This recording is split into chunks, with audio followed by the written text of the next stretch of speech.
Nah, nanti ketika lagunya berhenti, di tempat orang yang membawa boneka terakhir, silahkan menyebutkan perilaku tidak ramah lingkungan apa yang pernah dilakukan.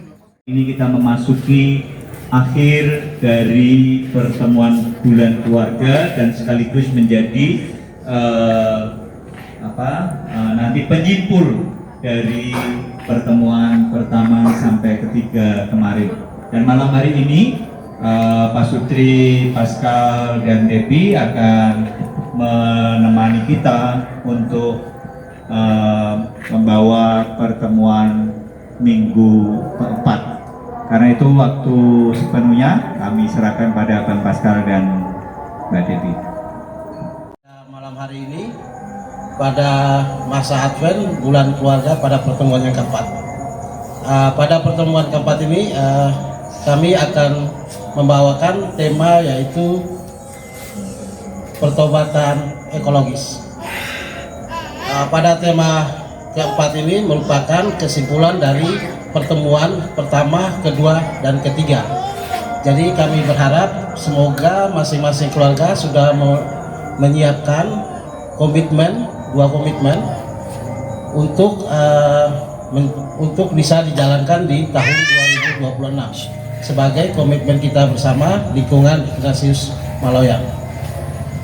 Mari kita mulai dengan jingle bulan keluarga 2000.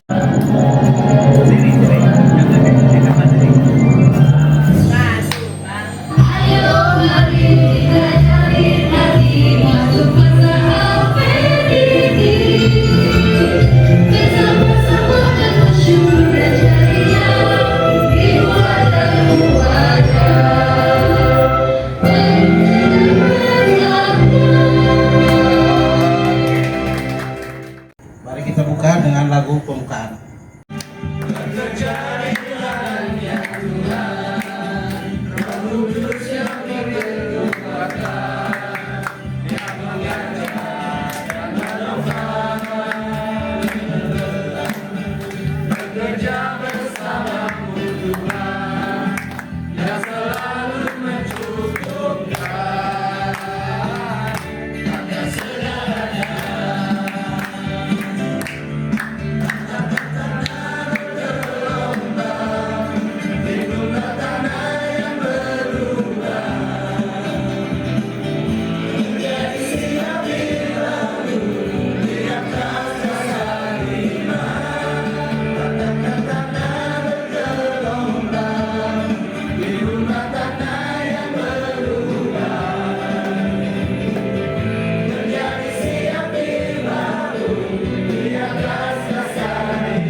Allah Bapa, pencipta langit dan bumi, kami bersyukur atas kasih yang tak berkesudahan, sehingga kami boleh dengan bebas menghirup udara. Minggu keempat ini kita membahas tema terkait dengan pertobatan ekologis. Pertobatan ekologis merupakan bahasa khas dari ensiklik Laudato Si yang mau mengajak umat Katolik sebenarnya untuk melihat dua hal. Pertama, yaitu adanya keprihatinan ekologis lingkungan hidup, di mana manusia memiliki andil yang nyata terhadap kerusakan lingkungan hidup karena adanya dorongan rasa berkuasa atas alam sehingga mengeksploitasi lingkungan hidup tanpa kendali. Kedua, adanya ajakan Paus Fransiskus terhadap umat manusia untuk bertobat, memperbaiki perilaku, dan merawat alam semesta. Pertobatan terhadap perilaku tidak ramah kepada lingkungan hidup harus dimulai dari diri sendiri. Dalam hal ini kita, keluarga Katolik di KAJ, didorong memiliki kesadaran dan aksi nyata untuk mengasihi lingkungan hidup di sekitar kita. Kita percaya bahwa Gereja Katolik mempunyai daya, kekuatan untuk memulai gerakan pertobatan ekologis, merawat dan mengupayakan kebaikan bagi bumi, sehingga menjadi tempat tinggal yang nyaman bagi kita semua. Lalu, bagaimana manusia sampai pada pertobatan? Gereja Katolik memandang bahwa setiap orang yang percaya kepada Kristus dan dibaptis dipanggil untuk terus-menerus mengusahakan pertobatan. Seruan Yesus Kristus untuk bertobat dalam Markus bab 1 ayat 15 tidak hanya berlaku bagi para murid yang hidup pada masa Yesus, tetapi juga berlaku bagi kita, orang Katolik pada masa kini. Seruan pertobatan itu pertama-tama mengarah kepada pertobatan batin sebagai landasan untuk membangun tindakan pertobatan yang jujur dan berbuah. Dalam hal ini, kita yang sudah mengalami pertobatan batin akan membawa kita pada kerinduan dan keputusan untuk mengubah perilaku ke jalan yang benar. Mengingat segala kelemahannya, manusia memerlukan bantuan Allah untuk bertobat. Gereja Katolik meyakini bahwa pertobatan pertama-tama adalah karya rahmat Allah yang membalikkan hati manusia dari yang semula menjauh menjadi mendekat kepada Allah. Rahmat Allah sendiri bekerja melalui Roh Kudus. Dialah penolong yang membantu manusia untuk melihat dosa-dosa, memberi rahmat penyesalan dan pertobatan ke dalam hati setiap orang. Dengan kata lain, kesadaran akan dosa-dosa menjadi hal yang mutlak perlu untuk pertobatan. Kesadaran ini memerlukan kerendahan hati untuk mengakui perbuatan-perbuatan yang salah atau dosa.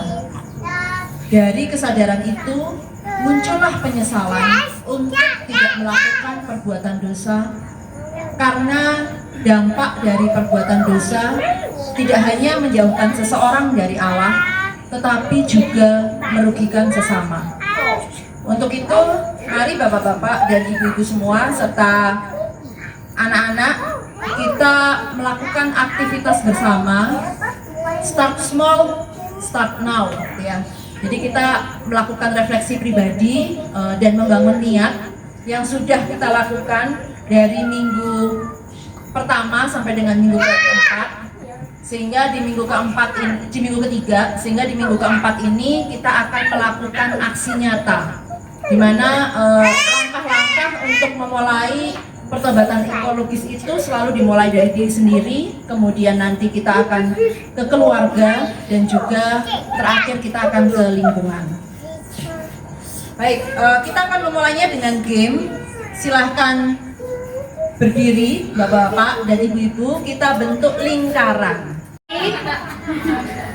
Nanti kita akan mengedarkan boneka ini, jadi dari satu orang dioper ke teman sebelahnya, dioper ke teman sebelahnya sambil kita mendengarkan lagu yang nanti diputar.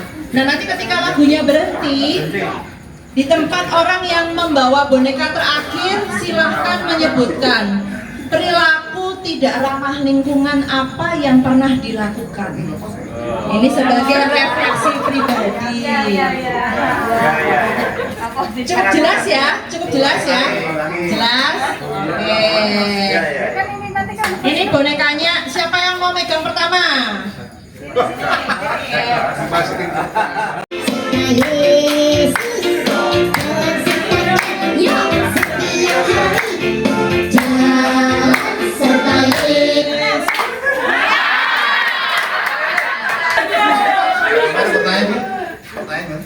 Perilaku tidak ramah lingkungan apa yang pernah dilakukan, Pak? Oh, di lingkungan tetangga tapi kan? Tetangga ya? Bakar sampah. Biar Sembarangan. Bakar sampah sembarangan. Tangga kita loh Kak Ina ini. Ada yang marah nih. mempengaruhi Tetangganya ada yang komplain. Oke, terima kasih Pak. Lanjut. Lanjut. Yesus, serta Yesus semuanya.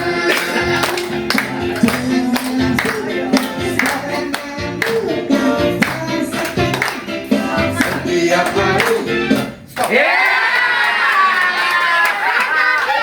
Yang dapat boneka.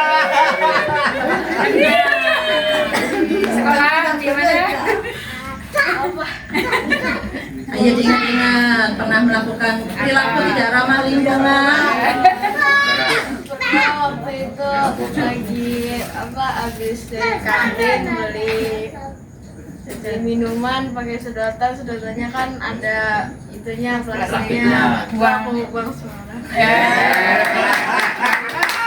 Terima kasih sharingnya. Lanjut. Lanjut. Musik. Musik.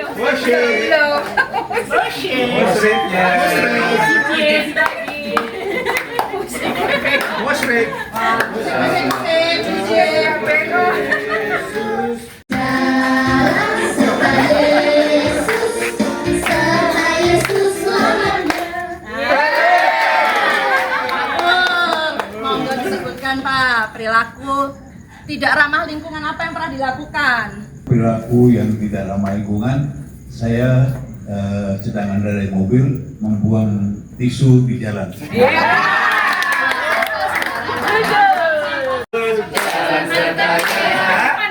Setiap hari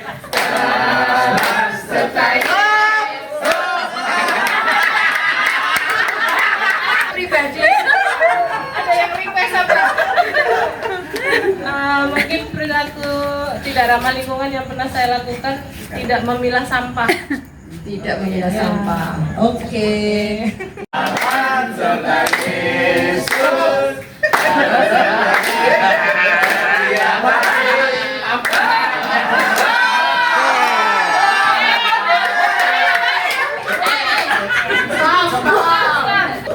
Nah ya. Gampangnya itu berarti bapaknya yang lakuin. Waktu itu pas pulang dari rumah opaku, papaku kan naik mobil, tapi buang rokok di jalan.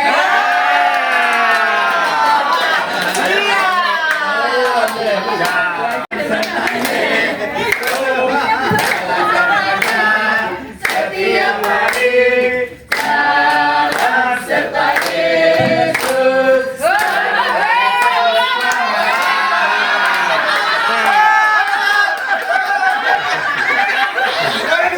Aku tidak ramah lingkungan yang pernah saya lakukan banyak. Salah satunya lupa mematikan air. Lupa mematikan keran. Mematikan air. Serta Yesus.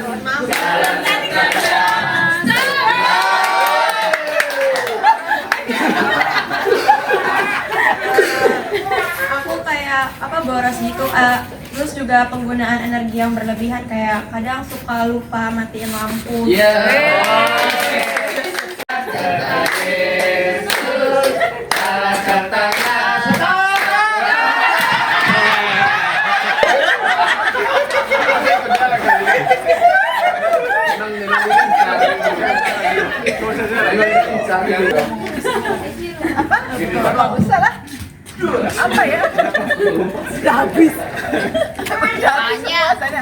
Suara keras-keras kayaknya. Promosi suara ya, Bu. Biasa jadinya Mengganggu tetangga, mengganggu kiri kanan. suka panggilannya keren-keren.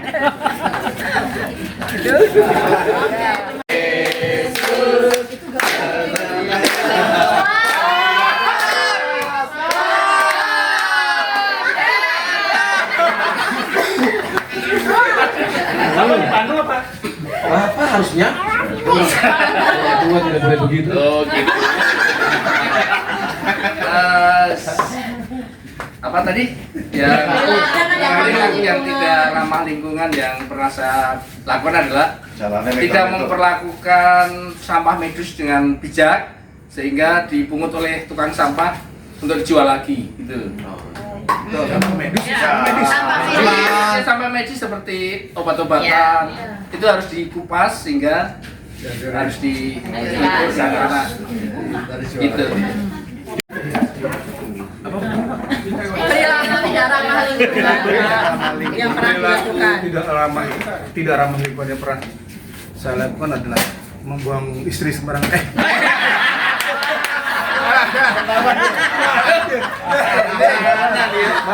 Batuk. Jadi batuk tuh nggak pakai masker di kantor. Pakai masker. Kirain membuat Stop. Apa ya? ya apa dong? Tidak menghabiskan Makanan. Iya, menghabiskan makanan tidak habis.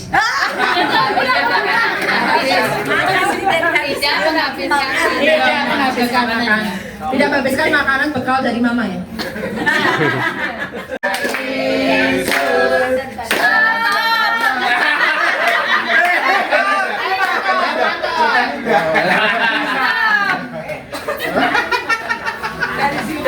Kalau saya pribadi, perilaku yang tidak ramah lingkungan itu saya sering kejar-kejar kucing. Karena kucingnya sering sembarangan, saya lempar sandal, ya kan? Biar kucingnya kabur. Itu terima kasih. Banyak sih sebenarnya perilaku tidak ramah lingkungan dalam kehidupan saya. Ya mungkin contoh yang konkretnya adalah yaitu masih menggunakan ya bahan plastik gitu ya, jadi masih belum sungguh-sungguh lepas dari plastik. Terima kasih. Barangan dari sampah plastik, sampah rokok, sampai tadi polusi suara gitu ya. Jadi kita sudah tidak mematikan lampu, tidak mematikan keran air gitu ya. Baik. Nah sekarang silahkan berkumpul dengan keluarga masing-masing. Keluarga masing-masing. Ayo Chris. Baik, sudah ya diskusinya di dalam keluarga, sudah membuat komitmen.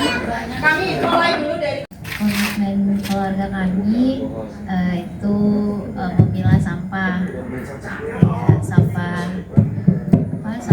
plastik, terus sisa makanan, itu dipisah. Oh iya, sama matiin lampu pagi-pagi sampai siang. Di keluarga kami yang pertama itu kami sering memilah plastik, buah ataupun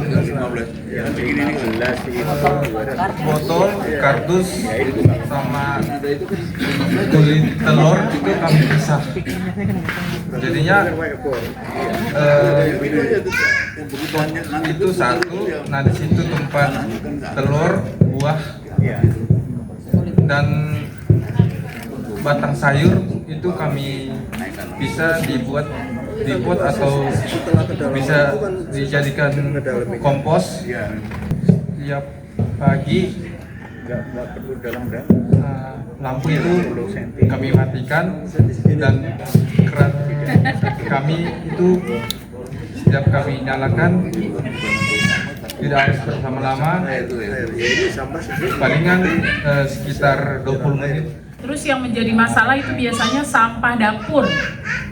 Nah kalau saya sama Ambar tuh juga agak sama ya, misalnya ada sisa nasi. Biasanya tuh di daerah kami tuh ada bapak-bapak, itu dia langsung tahu ada cantolan plastik untuk nasi gitu, kayak buat bebek atau enggak buat ayam gitu. Paling itu. Terus kalau misalnya di belakang rumah saya itu masih ada pohon rambutan sama pohon duku. Nah saya tuh ya nggak bisa, pengen buang ke tempat sampah, kadang-kadang nanti sampahnya kepenuhan. Ya udah, kadang-kadang hal yang saya lakukan, saya suka juga membakar sampah itu. Jadi komitmen atau tindakan yang akan keluarga kami lakukan, yang pertama itu bertanggung jawab dalam penggunaan energi. Jadi kayak misalnya ada penggunaan energi yang boros, kayak lupa matiin lampu, itu harus dikurangi. Jadi biar energinya juga terus yang kedua juga mengumpulkan minyak jelantah biar minyak jelantah itu nggak terbuang sembarangan.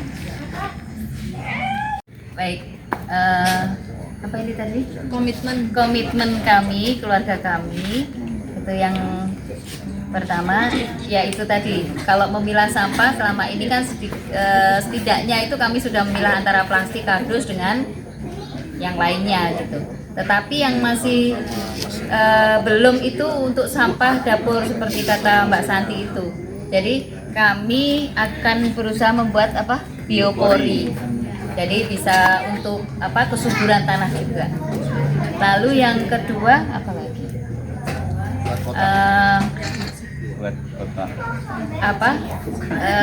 Tindakan-tindakan yang sepertinya kecil, tetapi itu sangat tidak ramah lingkungan. Misalnya lupa mematikan keran air tadi, lupa mematikan listrik, lalu lupa mencabut charger atau colokan. Nah, itu yang akan berusaha untuk kami lakukan supaya tidak lakukan lagi hal itu. Komitmen kami tadi kami gabungan dengan Mbak Putri. Iya, berarti dia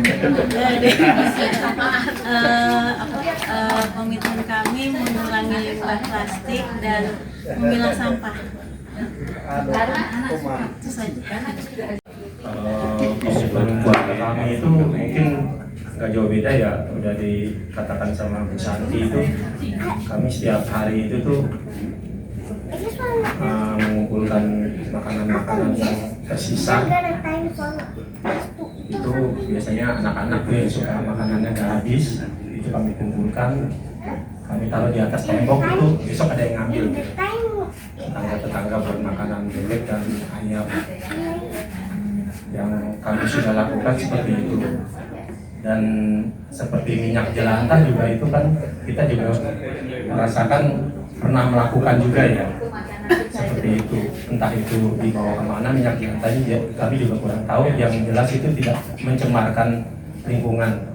Keluarga kami dengan istri kemarin kita berdiskusi apa yang mau kita buat, yaitu menyediakan tempat untuk menaruh sampah organik ataupun sampah anorganik untuk disiapkan secara baik supaya rapi. Kemudian mungkin tanaman-tanaman dirapikan dengan baik. Itu saja sih Pak Elvis. Untuk informasi mengenai tempat sampah tadi pas kerja bakti ada Pak Gatot, ada contohnya itu hanya 100.000 itu untuk bisa tempat untuk memilah sampah masing-masing. Mungkin Pak Elvis nanti bisa diinformasikan. Sangat bagus sekali itu untuk lingkungan Maloya. Terima kasih. Keluarga kami biasa ya sudah kami lakukan untuk memilah sampah dari sampah-sampah plastik, sampah-sampah kardus, kemudian kalau makanan, sisa makanan kami akan selalu buang ke tanah. Jadi buang ke tanah untuk kesuburan tanaman. Jadi kalau lebih baik begitu daripada saya membuang dengan plastik. Jadi saya lebih baik langsung saya taruh di tanah. Karena itu juga dimakan. Ya, samping itu juga dimakan burung-burung yang datang gitu. Ini ikut menghabiskan makanan kami. Kemudian menanam tanaman, pohon itu menjadi harapan kami untuk kami bisa di lingkungan kami, Kafling itu bisa lebih banyak tanaman-tanaman yang kuat yang untuk bisa menyegarkan lingkungan. Malam baik. Kami, keluarga kami untuk menjaga lingkungan itu menanam tumbuh-tumbuhan. Ya memang karena keluarga kami suka dengan tumbuh-tumbuhan, bunga, pohon-pohon kecil begitu. Lalu sampah, kalau sampah plastik itu udah pasti dibuang, tapi kalau kayak daun atau sisa makanan itu biasanya kita olah jadi pupuk kompos untuk dipakai kembali tanaman itu. Jadi kami berkomitmen yang pertama memilah sampah antara plastik dengan anorganik, dengan sampah organik. Yang kedua, kami menanam bunga lidah mertua ya, sansevieria. Itu ada sih 2 aksi nyata yang sudah kami lakukan. mudah-mudahan hidup. Hidup sih. Berikutnya kita akan membuat komitmen sebagai warga lingkungan Ignatius Maloyan. Nanti kita akan buat 2 komitmen gitu ya. Apa yang akan kita lakukan sebagai lingkungan gitu ya. Kemudian nanti kita bisa tanda tangan semua gitu ya sebagai bentuk komitmen kita. Ini kalau kita bicara tentang sampah, kesannya memang seperti apa ya? Terbuang gitu ya. Tapi justru biasanya menurut saya pribadi Yesus itu memihak kepada yang terbuang. Gitu ya. Hatiku ya berbicara seperti itu. Yesus justru memihak kepada orang yang apa ya, terbuang. Jadi sampah itu ibaratnya punya jiwa juga terbuang gitu ya. Nah, jadi saya mengajak kita agar melihat kehadiran Yesus juga di situ. Hatiku berbicara seperti itu. Ya, aku merasakan seperti itu. Memang untuk aksinya memang tidak mudah, tidak gampang karena menakut orang bersama gitu ya. Dan saya rasa salah satu komitmen mungkin memang bisa saja dibuat seperti tadi disampaikan Pak Kasdiman. Kita buat aja dengan dana lingkungan itu bak sampah besar di situ ya, itu untuk sampah plastik dan sampah kertas gitu aja, 2 macam itu ya, sampah plastik, sampah kertas. Sementara di rumah-rumah tadi kan sudah muncul komitmen bersama juga mempunyai sama, ada sampah plastik, ada sampah kertas. Nah itu dikomunikasikan setiap kali di WA Group. Kalau nggak bisa mengantar, di rumah ada sampah. Nah ini nanti kita tinggal koordinasi, kita buat tim kerja bersama. Jadi tidak lagi hanya saya, Dita, atau Bu Ugi, tapi kita buat tim kerja bersama di lingkungan ini. Sehingga nanti semakin banyak memang sampah yang bisa kita daur ulang. Ya, tidak hanya yang seadanya aja, tapi benar-benar menjadi komitmen bersama. Jadi yang pertama tadi di rumah sudah dirumuskan paling tidak memilah sampah plastik, sampah kertas, lalu di lingkungan membuat ya. Sementara memang saya sudah menyiapkan itu ada besi-besi baja ringan, itu bekas membuat kandang dulu, kandang lele dulu itu ya, daripada dibuang waktu itu memang sengaja saya kumpulkan, tapi belum tahu untuk apa.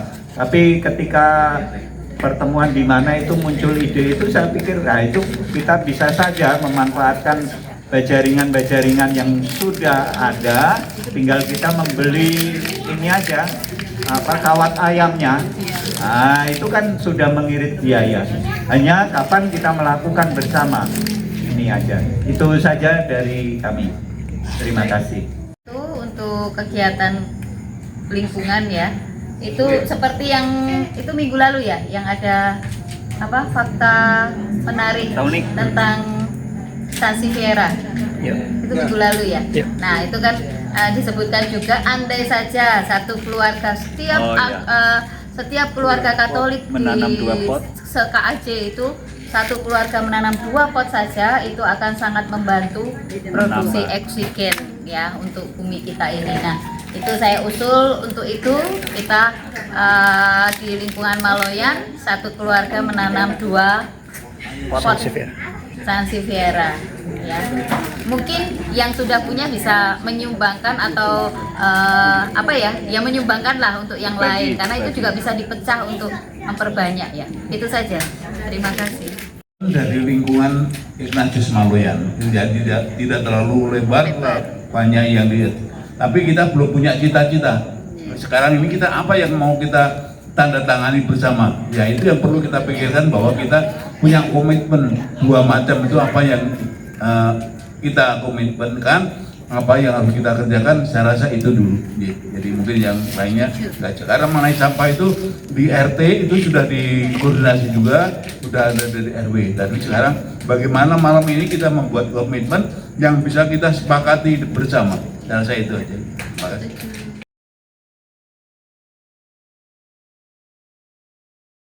Dan menyadari keagungan-Mu, melalui alam raya ciptaan-Mu yang begitu luas dan megah.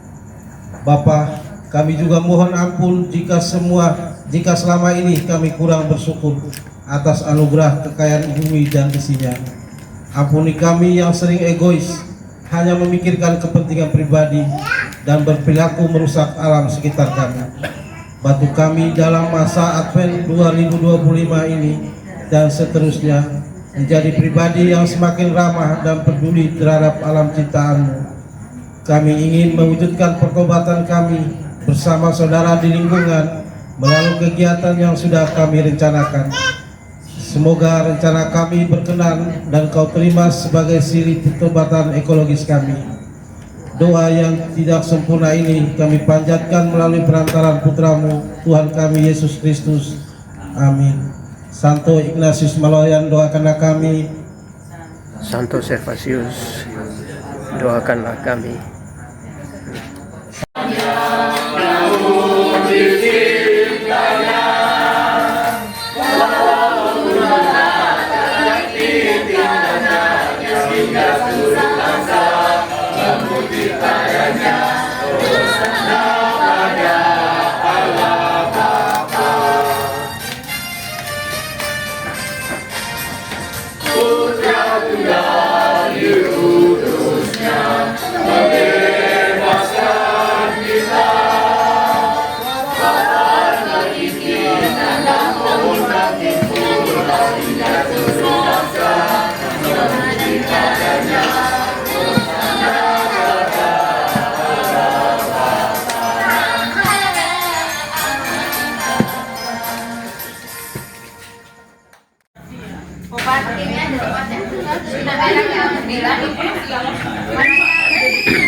Kalau di RW ada ya. Kami segenap lingkungan Ignatius Maloyan mengucapkan selamat